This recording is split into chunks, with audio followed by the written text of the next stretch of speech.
Roberto Pombo y estas son mis preguntas. Un programa de Prisa Media hecho posible por CAFAM, 65 años inspirando sonrisas. ¿A qué tenerle miedo en el 2023? Estoy grabando desde un potrero en el campo, de manera que si ustedes oyen un exceso de sonidos de la naturaleza, me perdonarán. Pájaros, viento, perros ladrando al fondo.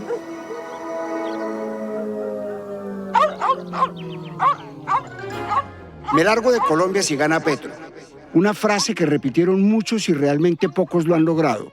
Con dólar a 5.000, con guerras e inflación en el mundo, esa frase no pasó de ser más que un deseo. Pero los miedos de muchos persisten. En el 2022 pasó lo obvio y lo que siempre había pasado, como la reforma tributaria, la llegada de los nuevos ministros y la apertura de algunas discusiones. Pero el 2023 viene con discusiones más fuertes y un ambiente, además de reformista, altamente conflictivo. ¿A qué temerle en el 2023? O para no sonar tan pesimista, ¿a qué tenerle la lupa puesta? ¿La reforma a la salud puede terminar en un colapso del sistema? ¿La pensional puede acabar con el ahorro de la gente? Se vienen programas como el de 100.000 jóvenes gestores de paz. Se viene un pulso gigante en el Congreso con una agenda muy abultada que pone en vilo esas reformas. Para este capítulo hablamos con el exministro de Salud Fernando Ruiz, con la presidenta de ASEMI Paula Costa, con el exdirector del DANE Juan Daniel Oviedo, con el economista Ricardo Ávila, analista senior del Tiempo y exdirector de Portafolio. Además, consultamos a los analistas Kevin Hartman y Mateo Castaño. Soy Roberto Pombo. Bienvenidos a mis preguntas. Tengo unos amigos uribistas. Por su tranquilidad los llamaré Ana y Jaime. Ana y Jaime son la clásica pareja que dice que con Uribe pudieron volver a su finca, que lo único que hace falta es seguridad y que el que no es rico es porque no quiere. Me acaba de llegar el carro de mis sueños. Si yo pude, ustedes también. Yo no comulgo con muchas de esas afirmaciones, prácticamente con ninguna, pero los conozco desde hace más de 3 décadas y son mis amigos. No debería estar uno dando tanta vuelta y tanto contexto para justificar una amistad, pero llegamos al punto inmanejable de la cancelación gratuita de todo aquel que ose acercarse al bando contrario. Ana y Jaime son también una pareja hecha a pulso, que nacieron con algunas ventajas más que la mayoría de los colombianos, pero no tantas como para tener un futuro asegurado y solucionado. Los he visto trabajar jornadas de pocas horas de sueño en su empresa de confecciones. Tienen hoy una fábrica de buen tamaño que arrancaron de ceros, sin conocimiento, en años en los que hacer ropa era el futuro. Y los he visto sufrir con la competencia de telas de China, con la llegada de las tiendas fast fashion, como las llaman ahora, y hasta con la competencia local que compra chino y vende como colombiano.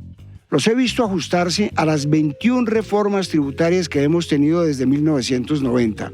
Hay miles de colombianos con historias similares que construyeron una afiliación fuerte a la figura del expresidente Uribe porque su historia tuvo su mejor momento durante sus periodos de gobierno.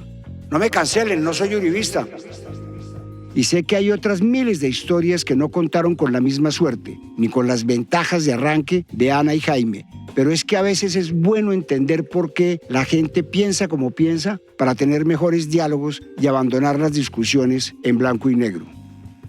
Ana y Jaime votaron por Fico en primera y por el ingeniero en segunda. Y entre risas y nervios repetían que si ganaba Petro, vendían todo y se iban del país. Despídete, es el momento de decir adiós. Para Miami era el plan, más bien el sueño. Y Petro ganó. Un día me llamaron y hablé con ellos. Querían supuestamente consejo para saber qué hacer, pero realmente querían reafirmar su decisión que les dijera, adelante, salgan ya, no lo que no querían escuchar. Con matices, mi conclusión fue, toca seguir trabajando, van a cambiar las cosas, muchas seguirán igual, pero toca seguir trabajando acá, no hay más remedio. Entraron en una tusa profunda y con las semanas la realidad los comenzó a sentar en sus escritorios y modular lo que se veía como catastrófico. Se sintieron incómodos, pero se dieron cuenta rápidamente de que irse era pensar con el deseo y no era tan fácil. Le pregunto sobre esto a Ricardo Ávila, analista senior del periódico El Tiempo. Resulta paradójico ver que quienes se van son los que no tienen nada que perder, pero los que tienen un capital importante quedaron atados a Colombia. ¿Por qué para estos últimos no es tan fácil irse?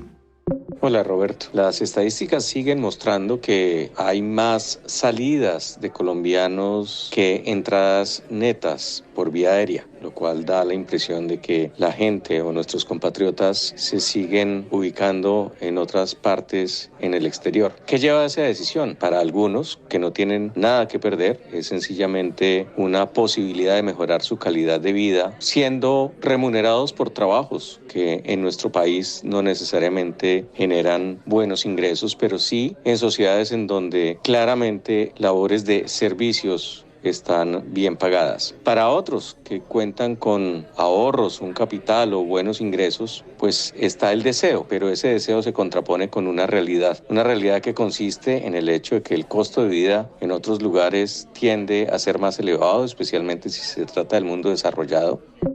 Ana y Jaime vieron que nadie estaba interesado en comprar su empresa. Todo el mundo estaba, como decía en vida Mike Smulson, famoso comentarista del béisbol de las grandes ligas, quieto en primera. Nadie decidía comprar nada. La liquidez de algunos se convirtió en, comillas, esperemos un tiempito a ver qué pasa, comillas.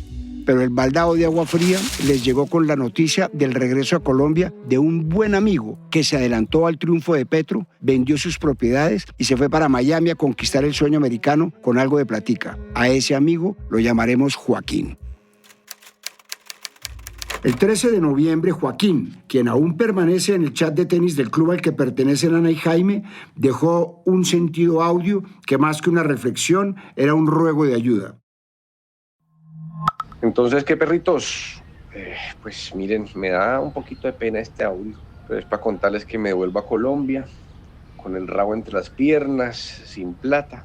Se me fue toda en prácticamente un año y ahora me toca pues llegar a Colombia a buscar trabajo y sin un peso en el bolsillo. Entonces pues les dejo mi hoja de vida. No, yo no quiero lástima. Ustedes me conocen, saben que soy trabajador, yo quiero trabajo o algún negocio o plantear algo para empezar otra vez porque en Estados Unidos pues muy lindo pero muy caro. Aquí uno no vive bien. Entonces pues les digo que si están pensando en venirse a Estados Unidos, piénsenlo 7 veces mejor. Y pues no sé, yo creo que es probable que hoy sea mejor enfrentar el miedo en Colombia que acá en Estados Unidos. Y lo dice el que insistía tanto, ¿no? Un abrazo, vuelvo en diciembre. De ahí se desprendió una conversación sobre los miedos, las cosas a las que hay que tenerles cuidado, las líneas rojas del 2023.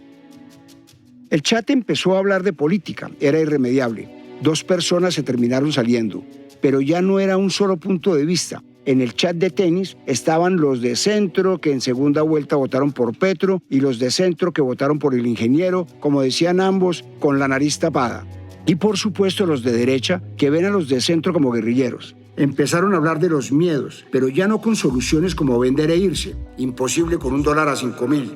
Empezaron a moderar el mensaje, empezaron a darle valor a los ministros de centro como Ocampo, el mismo Gaviria, y por ahí uno se atrevió a valorar positivamente a Roy. El chat se convirtió en un focus group de lo que preocupa a los que no se sienten petristas ni afines a Petro, a gente de clase media, uno que otro rico emergente que aún no le da para irse y triunfar fuera, y a varios emprendedores que están muertos del susto con varios temas que los afectan. Estos son los 3 temas que identifico como realmente sensibles. 1. Van a acabar con la salud. La frase se repite por todos lados y el miedo se fundamenta en varios hechos que van desde una ministra que es recordada por su activismo en campaña y por difundir noticias que terminaron siendo falsas sobre temas de vacunación, hasta un presidente que cuando fue candidato dejó ver cómo imaginaba el sistema de salud sin dar muchas precisiones. Sí, yo propongo un modelo preventivo y proactivo de salud antes que nada. Significa centros de atención primaria cada 20.000 habitantes en todo el territorio nacional.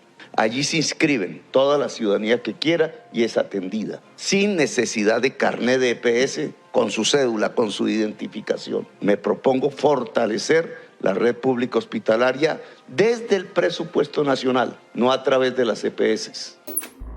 Sobre lo primero, No significa que su activismo tenga que ver con la conveniencia o no de la reforma. El problema es que ese activismo le ha restado credibilidad como cabeza de un sector altamente técnico, y para tramitar un cambio del sistema de salud y no quedar en estado de coma se requiere sobre todo de credibilidad.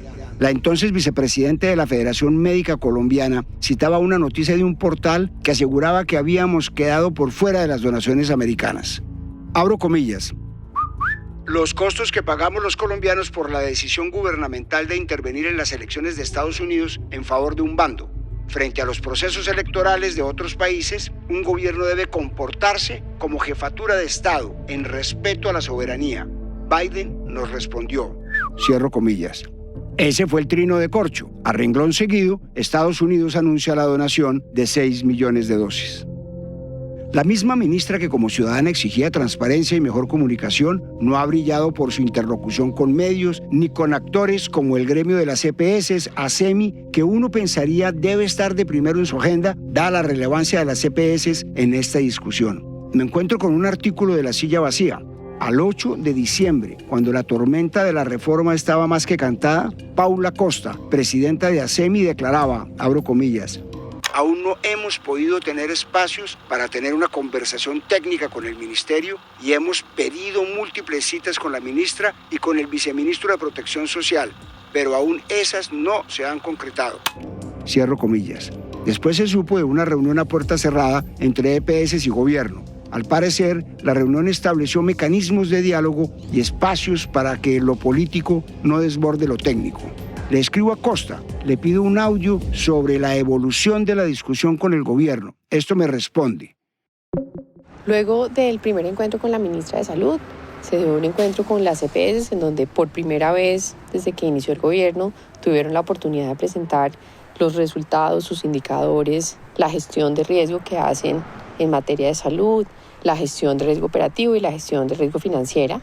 Vemos esto como un avance de entender con mucha más profundidad la labor que desarrollan estas EPS. No obstante, pues este es un primer acercamiento, no constituye aún la generación de consensos o de acuerdos, pero pues abre un espacio para poder empezar a conversar acerca de los ajustes que requiere el sistema de salud hacia futuro. Le hago la misma pregunta a la ministra Corcho, pero no recibo su respuesta. Al cierre de este programa no se conoce el texto de la reforma ni versiones de borradores oficiales. Si todo sale bien, es posible que se presente en el paquete de reformas de febrero y ahí entraremos en los temas de fondo. Pero ya se sabe que las discusiones fuertes estarán en 1. Si se eliminan las EPS que hoy administran los recursos, organizan a los usuarios, asumen el riesgo para que un paciente le hagan lo que le tengan que hacer sin que el paciente tenga que desembolsar y le giran a la IPS, es decir, a los hospitales y clínicas por los servicios prestados. 2. En la unidad de pago por capitación UPC. Tal vez pocos escuchamos esta sigla y no tenemos ni idea de qué se trata, pero ese cálculo es importantísimo para saber cuánto se le reconoce a las EPS por cada uno de los afiliados del sistema de salud para cubrir obligaciones del plan obligatorio de salud, tanto del régimen contributivo como del subsidiado. Aquí hay dos discusiones fuertes. Por un lado, las EPS dicen que las UPC están por debajo de lo que se necesita para una buena atención y que con inflación debería ser un monto mayor. Resumido, las EPS dicen que no les alcanza la plata para tanta gente. La visión de la ministra es que hay un negocio muy grande y que la plata se va en la intermediación. La otra discusión está en la disparidad entre lo que se reconoce para cada persona del régimen contributivo y el régimen subsidiado. Es decir, nuestro sistema le cobra a los que más tienen para cubrir la salud de los que menos tienen. Pero la realidad es que se les asignan más recursos a los que más tienen. Por ejemplo, para el 2022 se estableció una UPC de 989.712 pesos para el régimen contributivo, los que más tienen, y de 927.723 pesos para el subsidiado, los que menos tienen. Esto en cifras individuales se ve como una diferencia mínima, pero cuando se escala en millones de usuarios es mucha más plata de la que se gira a los que más tienen, lo que termina en un mejor servicio para unos que para otros. Y 3, si ya escuchamos a las EPS, las que administran la plata y asumen el riesgo financiero, las IPS, hospitales y clínicas que atienden a los colombianos, ahora será el tiempo de la APS, Atención Primaria en Salud. que, resumiendo, se trata de una estructura de brigadas médicas y puntos específicos con personal para proactivamente prevenir y predecir enfermedades y que las personas no tengan que llegar a estados graves de sufrimiento ni necesitar ir a un hospital o a una clínica. Con la licencia que me dan los años, el diálogo es lo más urgente y no perder de vista al ser humano. Las confrontaciones políticas en este punto son absolutamente innecesarias y hay dos realidades que conviven.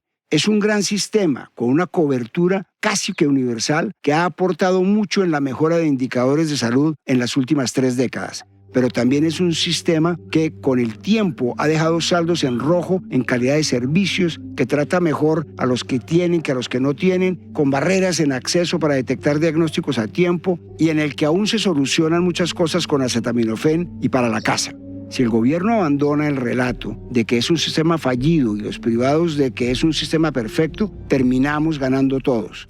A riesgo de que me critiquen, la ley 100 no fue tan mala y no es momento de volver al pasado, si acaso aprender del pasado, porque en este caso no todo tiempo pasado fue mejor.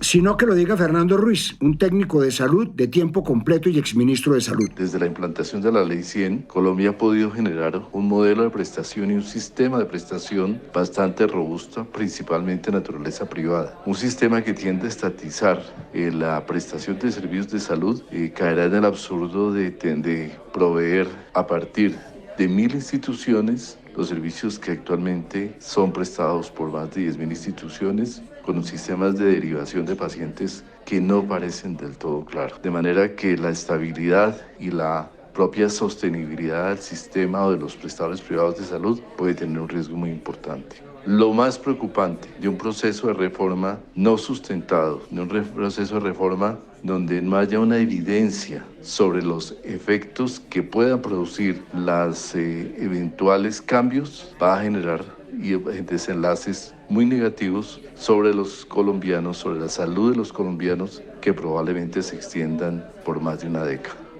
2, comillas. Están armando unas milicias con este subsidio de 1 millón a los 100.000 de la primera línea. Esto se volvió un país que le da plata al que no trabaja. Cierro comillas. Yo estoy de acuerdo en dar subsidios directos y estoy de acuerdo en que se los entreguen a los jóvenes. Es difícil aceptarlo para el que trabaja y no recibe 1 millón mensual, pero un programa de esos bien diseñado y bien administrado desactiva una bomba de tiempo y podrían salir cosas buenas. El problema es que el gobierno ha mostrado una improvisación gigante, fallas en comunicación y actitudes desafiantes que enrarecen un proyecto de esta magnitud. Primero, 100.000 jóvenes no son 100.000 jóvenes de la primera línea que dañaron buses y locales. Pero como todo se contó mientras anunciaba que iba a sacar a unos miembros de la primera línea de la cárcel, a mi juicio abusando del poder, la gente lo simplificó así. Los sacan de la cárcel y los premian con 1 millón. Segundo, eso de volver los gestores de paz nunca se entendió, aún no es claro. No se sabe si es un trabajo, un voluntariado o un título honorífico. ¿Qué hacen? ¿Quién los controla? No se entiende la contraprestación de los beneficiarios, no se entiende quiénes pueden ser con precisión los verdaderos beneficiarios del programa. No es claro cómo está la implementación ni el seguimiento, y quedó evidenciado en una entrevista realizada a Gabriela Pozo, alta consejera para la juventud, en la emisora W Radio. La funcionaria dejó más dudas que certezas. ¿A usted no le parece que aquí, con la mano en el corazón, hay un problemita de pedagogía? Sí. En términos específicos. En términos de que no está claro cómo funciona la idea. Que la idea puede ser muy buena y que ojalá sea exitosa, pero que cuando una entrevista se demora tanto tiempo, le repetimos tantas veces las mismas preguntas y usted trata de explicarlo, pues uno diría que aquí hay un problema de comunicaciones, de explicarlo y de tener una mejor pedagogía por parte del gobierno. Anoto un par de cosas para cerrar este punto. Hagan las cosas en orden, caractericen bien a esos 100.000 jóvenes y entiendan la población a la que quieren llegar.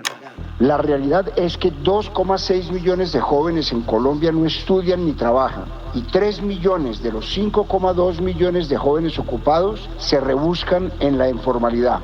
Segundo, no lo presenten como un trabajo. No creo que la sociedad se deba oponer a un subsidio a una persona que por más que quiera no encuentra empleo y está en situación de vulnerabilidad. Y tercero, establezcan límites. Agarre su millón, pero termine su semestre. Agarre su millón, pero debe estar en un voluntariado que le aporte algo a la sociedad. Agarre su millón, pero si está metido en un curso del SENA. Agarre su millón, pero si delinque, se le corta el chorro. Jóvenes subsidiados, estudiando, capacitándose, ayudando, pero sobre todo, lejos de la conflictividad, debería aplaudirse. Filosóficamente hay que perderle miedo a los subsidios directos. Lo hacen países ultracapitalistas como el Reino Unido y Estados Unidos. Seguro hay un desperdicio de los que se usan mal, pero el beneficio es mayor. Y si creen que esto pasa solo en países tropicales con gobiernos de izquierda, les recomiendo leer el libro Utopía para Realistas. Ahí hay varios casos de países como Estados Unidos y el Reino Unido, repito, que le perdieron ese miedo y hoy tienen mejores resultados. Le pregunto al economista y director del DANE, Juan Daniel Oviedo, si tiene una visión positiva sobre este programa. En efecto, Roberto, es clave que Colombia entienda que los subsidios directos, bajo criterios claros y objetivos de focalización, son indispensables para la transformación social de la población joven en Colombia. Recordemos que Colombia envejece a un ritmo acelerado y la sostenibilidad de nuestro sistema pensional depende, sí o sí, de la capacidad de insertar masivamente a la población joven al sistema formal de la economía. Asimismo, no podemos olvidar que la pandemia fue un laboratorio para medir la efectividad de los subsidios directos en su versión de transferencias monetarias condicionadas y no condicionadas. No más, entre 2019 y 2021, Colombia evitó que 1.6 millones de personas cayeran injustificadamente en la pobreza. Es por esto que Jóvenes en Acción, el programa de transferencias condicionadas para 518.464 jóvenes en 2021 y que ha mostrado un impacto positivo en la formación para el trabajo en cabeza del SENA, debe ser ampliado para mejorar las condiciones de formación, empleabilidad y salud mental de la población joven. 3. Se van a mecatear el ahorro de nuestras pensiones. Cierro comillas. Estamos hablando de la reforma pensional. Una reforma que se viene planteando hace muchos años porque es necesaria. El problema que tenemos con las pensiones es similar a la hipertensión arterial. Ahí está, cada día se agrava y no nos damos cuenta, pero cuando pasa factura el daño es irreparable. Con la base de cotizantes actual no hay plata para tanta gente en el futuro. De hecho, ya hoy la realidad es deficitaria y la cifra de personas de la tercera edad que no reciben nada al mes es alarmante. Según datos de Asofondos, hoy tenemos 6,5 millones de adultos mayores, 1,7 pensionados por el Sistema General de Pensiones, 1,7 recibe un auxilio de Colombia Mayor y 3,1 millones están en la inmunda. El consenso sobre la necesidad de la reforma existe. En donde se produce el terror es en la protección y el destino de esos recursos y una que otra declaración de funcionarios del mismo gobierno que no ayudan tanto. Como la del recién nombrado presidente de Colpensiones, Jaime Duzán, que salió con esta perla. Los recursos que tenemos de ahorro los vamos a invertir en lo social. Por ejemplo, podríamos pensar que obras de infraestructura anunciadas por el señor presidente, como el tren que vamos a llevar desde Buenaventura a Barranquilla, a Soledad, lo podamos hacer, obras de infraestructura importantes que requerimos en este momento en el campo colombiano. Podemos incluir esos recursos para no tener que pedirle al Banco Mundial, al Fondo Monetario Internacional, a organismos internacionales o a la banca usurera que nos preste los recursos cuando nosotros los podemos tener. La crisis no se hizo esperar. El mismo presidente Petro tuvo que intervenir, no sin lanzarle un vainazo a los fondos privados, comillas. No es cierto que el ahorro que el gobierno haga de sus transferencias a Colpensiones hoy se gaste mañana con la reforma en infraestructura. Eso hacen hoy con billones de pesos de los fondos privados de pensiones. Véalo en la Ruta del Sol 2 y con el puente de Chirajara. Cierro comillas, trinó el presidente. Su ministro de Hacienda, José Antonio Campo, fue más claro y hasta rudo. No es función del director de Colpensiones decir qué se hace con los recursos. No tiene por qué entrometerse. Fueron declaraciones que no tienen ni pies ni cabeza. De todas maneras, en materia pensional, ningún tema será fácil, empezando porque la mayoría de expertos apuntan al aumento de la edad de jubilación y o número de semanas de cotización. Una decisión impopular, muy difícil de vender. Acortar la distancia entre la pensión mínima y la máxima, así como ponerle impuestos a las pensiones altas, puntos que no le gustan a muchos poderosos porque es más realista bajar el techo y reducir subsidios de pensiones de muchos sectores difíciles de tocar. Pero tal vez el tema más difícil será diseñar un esquema en el que se elimine la competencia entre Colpensiones y los fondos privados, el famoso sistema de pilares en el que hasta cierto ingreso obliga el ahorro en el sistema público de Colpensiones. Y ahí va la discusión de si 1, 2, 3 o 4 salarios mínimos. Y en adelante el usuario puede seleccionar si manda o no a fondos privados. Hablo con dos analistas que han estado muy activos en el debate en redes sociales. Busco primero al abogado Kevin Hartman. Quiero saber si el miedo del uso del ahorro en obras o programas sociales tiene alguna posibilidad jurídica. Hay que ser muy claros, la Constitución es explícita en indicar que los recursos del sistema de seguridad social en pensiones tienen una destinación específica y es pensionar. Ahora bien, yo presumo que el debate político más acalorado girará en torno de la siguiente pregunta: ¿hasta qué punto debe primar el interés de las actuales generaciones de pensionados sobre el interés de las futuras generaciones de pensionados? Esa pregunta surge como consecuencia de las intenciones del gobierno de utilizar los recursos que se liberan del presupuesto general como consecuencia de la introducción de los pilares para gasto social. No es claro si deba gastárselo ya o, por el contrario, hacer un esfuerzo y ahorrarlo pensando en las generaciones futuras de pensionados. Y una nota al margen: el stock de ahorro de los cotizantes del régimen de los fondos privados está protegido constitucional y legalmente. Colombia debe ser muy madura para enfrentar la reforma que se viene. Eso implica guardar miedos y fantasmas y a la vez mantenerse alerta, porque lo que está en juego no es nada distinto que la vida en dignidad de nuestros adultos mayores, tanto de hoy como de mañana. También quiero el análisis del consultor en estrategia empresarial Mateo Castaño. Me habla sobre las recientes declaraciones del presidente de Colpensiones, Jaime Duzán. Duzán, como se habrá dado cuenta cuando aceptó el cargo, sabe que en Colpensiones no hay ningún tipo de ahorro. De hecho, Colpensiones es una institución deficitaria en alrededor de unos 15 billones de pesos al año. Entonces, el señor Duzán no tiene ningún tipo de recursos para invertir en infraestructura, ni en proyectos sociales, ni nada por el estilo. Quienes tienen esos recursos son las administradoras de fondos de pensiones, y lo más interesante es que las administradoras de fondos de pensiones ya invierten en infraestructura. De los 350 billones de pesos que tienen en activos, alrededor de 4.5 billones de pesos ya están invertidos en infraestructura. ¿Cuál es el problema? Que la plata que está administrada por los fondos de pensiones, la plata de los fondos de pensiones es de los trabajadores, es de los colombianos, de 19, 20 millones de personas que hemos cotizado ahí, y no es del Estado. Nos quedamos a mitad del camino y nos quedamos con muchos miedos entre el tintero. ¿Qué va a pasar con la paz total? ¿Volvió la burundanga a las grandes ciudades? ¿La inseguridad desbordó la capacidad de las autoridades? ¿Me meto en un crédito de vivienda en 2023? ¿Quién controlará el Twitter del presidente? ¿Qué va a pasar en las elecciones de alcaldías y gobernaciones? ¿Qué pasa si se va el ministro Campo?